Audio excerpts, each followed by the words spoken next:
이번 주에 열린 정기대의원 대회에서 민주노총의 2023년 투쟁계획과 사업계획안이 통과됐습니다. 윤석열 정권의 반노동 탄압에 맞서 투쟁하겠다는 결의를 모으는 자리였습니다. 대우버스 노동자들은 추운 겨울 길거리에서 지켜온 회사가 온갖 특혜를 받아놓고 해외로 먹튀 이전한다며 투쟁을 선포했습니다. 한국GM 노동자들이 불법 파견에 대해 대법원의 빠른 판결을 촉구했습니다. 노조법 2~3조 개정을 위한 끈질긴 투쟁 끝에 이제서야 국회에서 논의가 시작됩니다. 시청자 여러분 안녕하십니까? 민주노총 뉴스 황미경입니다. 2월 10일 민주노총 뉴스 시작합니다. 지난 7일 민주노총은 제75차 정기대의원 대회를 진행했습니다. 이 자리에서는 2023년 민주노총의 투쟁 계획과 올해 윤석열 정권과의 투쟁의 결의도 함께 다졌습니다. 노동계약 저지, 민주민생 사수, 윤석열 정권 심판하자!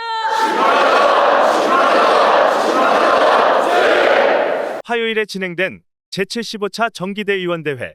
민주노총의 2023년 투쟁 계획을 결정하는 중요한 자리였습니다. 이날 참석한 대의원들은 윤석열 정권의 민주노총 탄압에 맞서 뜨겁게 싸울 것을 일치하는 자리였습니다.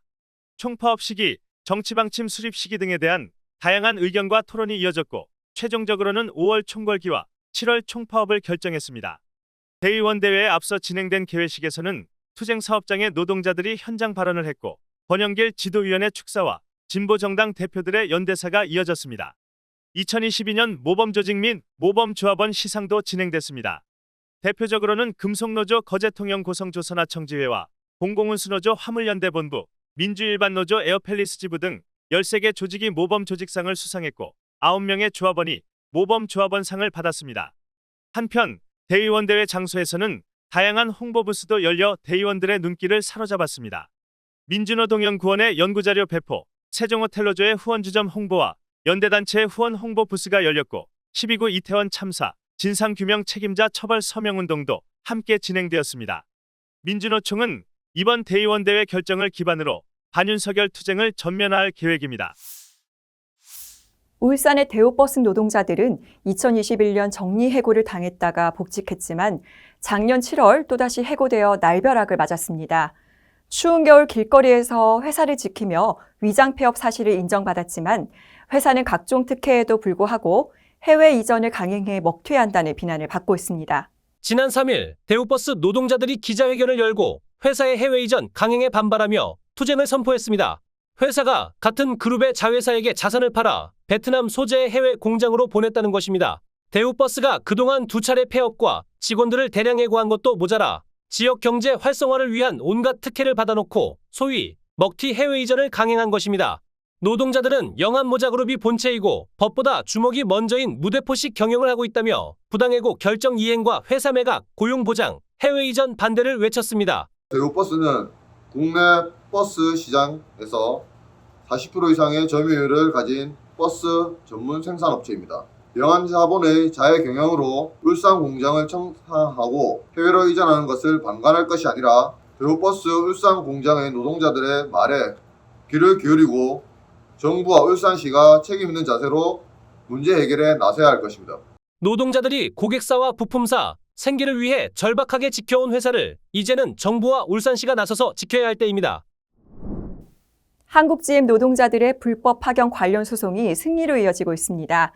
이를 두고 카오카잼 전 대표이사는 대법원에 항소했고 한국GM 노동자들은 일상으로 돌아갈 수 있도록 조속한 판결을 촉구했습니다.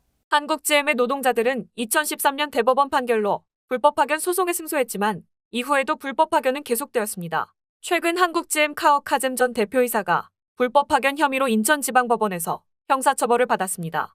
카오카잼은 인정하지 못하고 대법원에 항소해 판결을 기다리고 있습니다. 노동자들은 이런 판결에도 한국GM이 사업 전반에 걸쳐 불법 파견을 진행한 것이라며 작년과 올해 진행된 발탁 채용도 불법 파견을 덮기 위한 기만이라고 강조했습니다.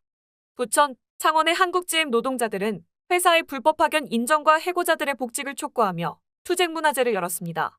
대법원의 판결, 이것을 수용할 것인지 말 것인지 그것을 선택하는 것이 GM의 그 사장이 해야 될 일이지, 자기가 법관의 판단을 넘어서 이 정도로 하면 잘하는 거지 이렇게 하는 거가 아니라고 생각을 합니다.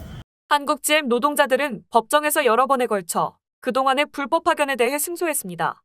회사는 이 불법 파견을 받아들여 노동자들에게 사과하고 복직을 이행해야 할 것입니다.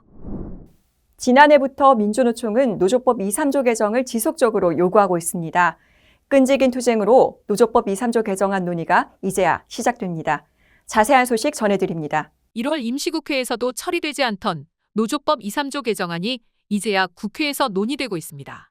이번 달 15일에 고용노동법안 심사소위원회 21일에는 환노위 전체 회의를 열어 노조법 2, 3조 개정안 처리를 시도할 것으로 알려졌습니다. 더불어민주당은 이번 달 안에 노조법 2, 3조 개정을 강행하겠다고 밝혔습니다. 노조법 2, 3조 개정 운동본부는 6일 성명을 내고 국회가 헌법에 보장된 노동상권이 온전히 실현되도록 신속히 노조법을 개정할 것을 촉구했습니다. CJ 택배 등등 사내하청으로 한정되지 않는 원청 사용자 책임 일반에 관련된 내용으로 사용자 정의가 개정되어야 된다. 민주당 어떻게 보면 진전된 거라기보다는 후퇴된 노조법 개정이 될 수도 있다라는 측면에서 그러한 민주당의 입장이 확정된다면 반대를 할 수밖에 없는. 지난 수십 년간 노동자들은 자신의 몸을 바쳐가며 처절하게 노조법 2, 3조 개정을 촉구해왔습니다. 더불어민주당은 노조법 2, 3조 개정안을 통과시키겠다는 약속을 지키고 노동자들의 절박한 목소리에 귀를 기울여야 할 것입니다. 국민의힘이 민주노총 정기 대의원 대회 다음 날 정신을 못 차리는 민노총, 국민 민폐 집단이라며 비난을 퍼부었습니다. 이제 겨우 30%대 지지율을 유지하는 윤석열 정부. 진정 국민 민폐 집단이 누구인지는 국민들이 더 잘 알 것입니다. 민주노총은 정기 대의원 대회에서 올해 반윤석열 투쟁과 총파업 투쟁을 결의했습니다. 7월 총파업에 120만 전 조합원이 함께한다면 대한민국이 멈출 것입니다. 대통령 선거 1년 만에 민생, 민주, 평등, 평화 모든 영역에서 최악의 상태를 만든 윤석열 정권에 맞서 민주노총이 가장 앞에서 투쟁하겠습니다. 2월 10일 민주노총 뉴스 마치겠습니다. 시청해주신 여러분 고맙습니다.